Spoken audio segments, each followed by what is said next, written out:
ನಾವು ಗಣೇಶ್ ಅಂತ ಸುವರ್ಣ ಕರ್ನಾಟಕ ರಕ್ಷಣಾ ಸೇನೆ ರಾಜ್ಯ ಕಾರ್ಮಿಕ ಘಟಕ ಅಧ್ಯಕ್ಷರು ಹಾಗೂ ಅಪ್ಕೊಂಡೇನಲ್ಲಿ ಗ್ರಾಮಸ್ಥರು. ನಾವು ಇದು ಕರ್ನಾಟಕ ಧ್ವಜ ಇದು ಮಾಡಬೇಕು ಅಂತೇಳಿ ನಾವು 6 ವರ್ಷದಿಂದ ಈ ಸುತ್ತಮುತ್ತ ಊರದವರು ಮತ್ತು ನಮ್ಮ ಪಂಚಾಯಿತಿ ಮುಖಂಡರು ಎಲ್ಲ ಸೇರಿ ಒಗ್ಗಟ್ಟಾಗಿ ಕರ್ನಾಟಕ ಗಡಿ ಭಾಗ ಇದ್ದು ನಮ್ಮ ಧ್ವಜ ಇಲ್ಲ ಅಂತೇಳಿ ಆಲೋಚನೆ ಮಾಡಿ ಎಲ್ಲ ಸೇರಿಕೊಂಡು ನಾವು ಧ್ವಜ ಆರೋಹಣ ಮಾಡಿ ಅದ್ದೂರಿಯಾಗಿ ಫಂಕ್ಷನ್ ಮಾಡಿದ್ವಿ. ಇದು ಅವತ್ತು ಕೂಡ ಕೆಲವು ಕಿಡಿಗೇರಿಗಳು ಅಡ್ಡ ಮಾಡಕ್ಕೆ ಬಂದರು, ನಮ್ಗೆ ಅಡ್ಡ ಮಾಡಕ್ಕೆ ಬಂದರು. ಆದರೂ ಕೂಡ ನಾವು ಯಾವುದನ್ನು ಲೆಕ್ಕಿಸದೆ ನಾವು ಕಾರ್ಯಕ್ರಮ ಅದ್ದೂರಿಯಾಗಿ ನಡೆಸಿದ್ವಿ.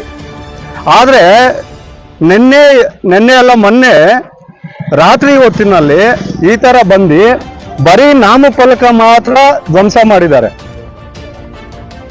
ಅವ್ರಿಗೇನಾದ್ರೂ ತೊಂದರೆ ಇದ್ದು ಒಂದು ಹೆಸರು ಮೇಲೆ ಏನಾದ್ರೂ ತೊಂದರೆ ಇದ್ರೆ ಇನ್ನೊಂದು ಕಡೆ ಕನ್ನಡ ಧ್ವಜ ಹಾಕಿ ಅದ್ದೂರಿಯಾಗಿ ಫಂಕ್ಷನ್ ಮಾಡಲಿ, ಅವ್ರ ಹೆಸರೇ ಹಾಕೊಳ್ಳಿ, ನಮ್ಗೇನು ಅಭ್ಯಂತರ ಇಲ್ಲ.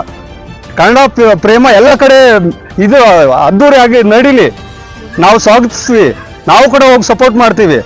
ಈ ಥರ ಇಂಥ ಸಮಾಜ ದ್ರೋಹಿ ಕೆಲಸಗಳು ಮಾಡೋರನ್ನ ಕೂಡಲೇ ಬಂಧಿಸಬೇಕು.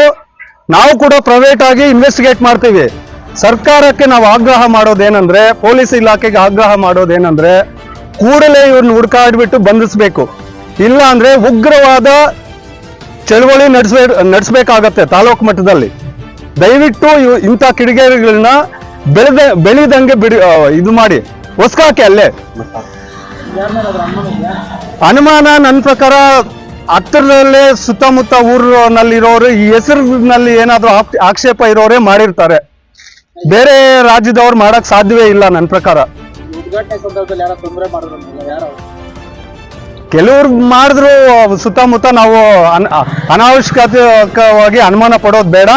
ಸರ್ಕಾರ ಮತ್ತೆ ಪೊಲೀಸ್ ಇಲಾಖೆಗೆ ಬಿಡೋಣ, ಅವರು ಹುಡ್ಕಾಡ್ಲಿ ಯಾರು ಈ ತರ ಮಾಡಿದ್ದಾರೆ ಅಂತೇಳಿ.